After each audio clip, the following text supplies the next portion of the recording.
کیوں نہیں چلا سکی؟ کیا شہباز گل کے کورٹ مارشل کے آپشن پر غور شروع ہو گیا؟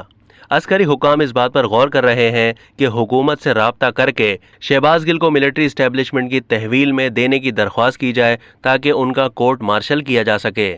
جو کچھ بھی شہباز گل نے نجی ٹی وی چینل پر کہا، اس کے بعد عسکری حکام سنجیدگی سے اس آپشن پر غور کر رہے ہیں۔ فوج میں بغاوت پر اکسانے کا معاملہ انتہائی سنگین جرم ہے اور عسکری حلقوں میں اس بات پر غور کیا جا رہا ہے کہ ایسے جرم میں ملوث شخص کے خلاف آرمی ایکٹ کے تحت ملٹری کورٹ میں مقدمہ چلایا جانا چاہیے۔ اگر دفاعی حکام نے یہ فیصلہ کر لیا تو وزارت دفاع کے توسط سے حکومت سے رابطہ کیا جائے گا تاکہ شہباز گل کو تحویل میں لے کر کورٹ مارشل کی کارروائی شروع کی جا سکے۔ حتمی فیصلہ سیویلین حکومت کا ہوگا۔ آرمی ایکٹ کے تحت سیویلین افراد پر مقدمہ چلانے کا معاملہ ہمیشہ سے ہی متنازع رہا ہے اور سوالات اٹھائے جاتے رہے ہیں کہ عام آدمی کا فوجی عدالت میں مقدمہ چلنا چاہیے یا نہیں۔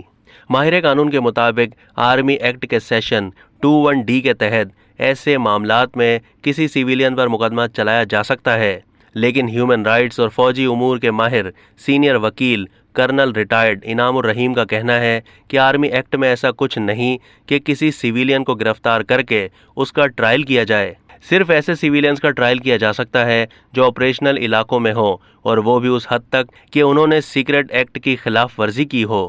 انہوں نے کہا کہ ایوب خان کے دور میں جب ملک بھر میں ان کے خلاف مظاہرے ہو رہے تھے تو انہیں اندیشہ تھا کہ فوج میں ان کے خلاف کہیں بغاوت نہ ہو جائے، اس لیے انہوں نے آرمی ایکٹ میں ترمیم کی اور اس میں سیکشن 21D کو شامل کیا، جس کے تحت اگر کوئی شہری یعنی سیویلین فوج کی صفوں کو کمان کے خلاف اکساتا ہے اور سیکرٹ ایکٹ کی خلاف ورزی کرتا ہے تو اس کے خلاف فوج مقدمہ چلا سکتی ہے۔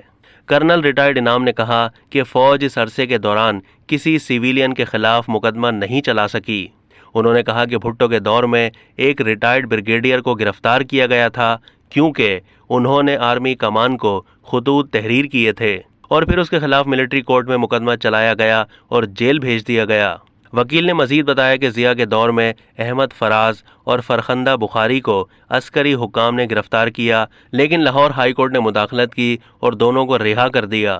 اب تک کے لیے اتنا ہی۔ مزید معلومات کے لیے ڈیلی جنگ کے یوٹیوب چینل کو سبسکرائب کیجیے اور فیس بک کے پیج کو بھی لائک کیجیے۔